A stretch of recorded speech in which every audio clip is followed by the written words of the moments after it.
kayang magiliw. Perlas ng singanganan, hanap ng puso, sa dibdib mo'y buhay. Upang hinirang, buyan ka ng magiting, sa malulutik, di ka pasisiin. Sa dagat at bundok, sa simoy at sa langit mong bughaw, may dilag ang tula at awit sa paglayang minamahal.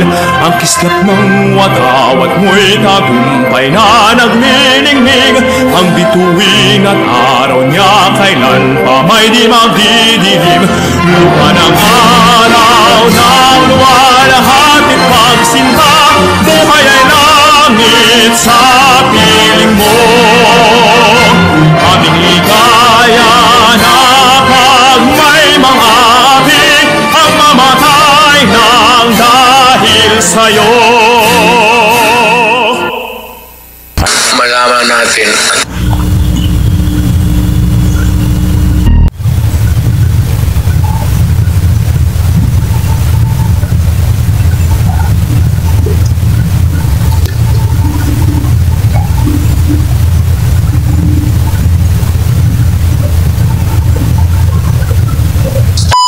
BIS Forces Lupay ng Daigdig. Filipino Guerrilla Forces. Pakibasa nga, Filipino Guerrilla Forces. Ang layunin ito ay protektahan ang taong bayan, ang ating lupain, dahil ang ating gobyerno, ang inaatupag, ay puro politika. Gago. Number 1 yun, paggagago ko sa inyo. Wala kayong ibang iniisip kung hindi tirahin yung tumitira na laban sa inyong pagnanakaw sa gobyerno. General Torre, hinahamon kita. Hinahamon kita, General Torre. Nag-iisip ka ba sa iyong filing of charges kay General Dado? Nag-isip ka? And that is start of revolution. Taong bayan ang kinakalaban mo. General Supremo ay siya lang nagre-represent ng taong bayan. Naintindihan mo ba? Paano kung kami ay pumunta sa krami lahat ng sambayanang Pilipino? Tayong mga sambayanang Pilipino, huwag tayo magpagago.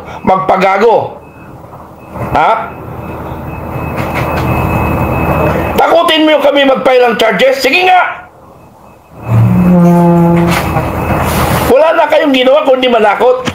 Ang isipin nyo, Philippine National Police, ang isipin ninyo, wala na ang kaban ng bayan natin. Yun dapat ang protektahan nyo. Hindi yung taong bayan na sumisita sa nangyari sa ating bansa. Yun sana ang iniisip niyo. Yung kapakanan ng taong bayan, hindi kapakanan ng mga iilang taong demonyo. Mag-isip ka nga, General Torre. Magmula doon sa KOGC, isa kang utusan, hindi nagagamit yung pagkahiniran mo. Gamitin mo yung pagkahiniran mo. Huwag kang magpapadikta. Mayroon kayong responsibility sa taong bayan. Hindi lang kung inutusan ka ng Pangulong Marcos ay susundin mo. Paano ang taong bayan? Paano ang taong bayan? Baliwalain nyo na lang?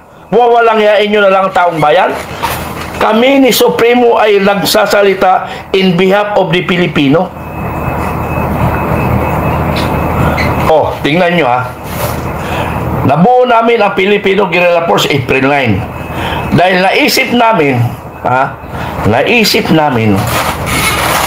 na ang gobyerno natin ngayon ang inatupag ang kanilang political opponent, pabagsakin in preparation 2025 and 28. Hindi nyo ba nakikita yun? Philippine National Police? Hindi nyo ba nakikita yun? Ang dami ng galit ng kapwa nyo pulis sa ginagawa ninyo. Wala na kayong moralidad. Ginamit na kayo ng mga demonyong nasa gobyerno ngayon. Sige, ikulong nyo kami lahat. Kasi lahat naman kami galit sa gobyerno eh.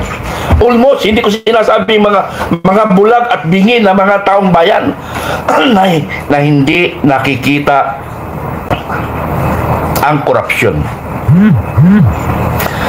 ang abuse of power.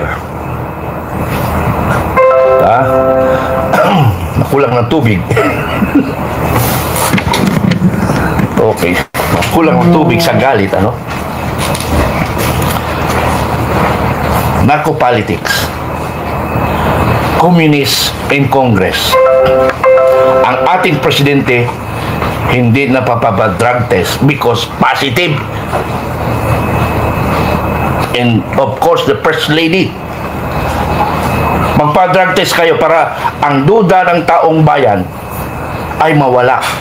Now, kung hindi kayo nag-undergo ng drug test, still sa isip nila, mga durugista kayo.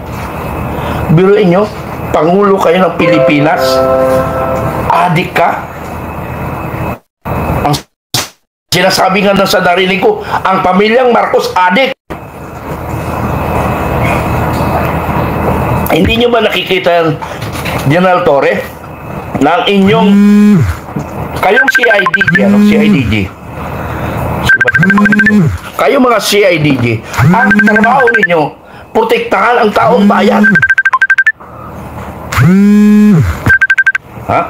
May tumatawag. Protektahan nyo ang taong bayan. Bantayan nyo ang ating kabanang bayan. Ang komunista nasa Kongreso na. Naimbestigahan nyo ba yun? Alam nyo ba ang nangyayari? Baka pagdating ng panahon Inoy, kayo naman ang unahing papatayin Kasi kami, retired na kami. Pag na-take over, una pupugutan ng ulo, kayo mga pinuno ng kapulisan at kasundaluhan. Dahil kayo ang unang kalaban nila. Hindi nyo ba naisip yun? Bakit hindi kayo mag-focus sa ganong problema? Bakit nakapokus kayo sa mga nagsasalita laban sa gobyerno na tiwali?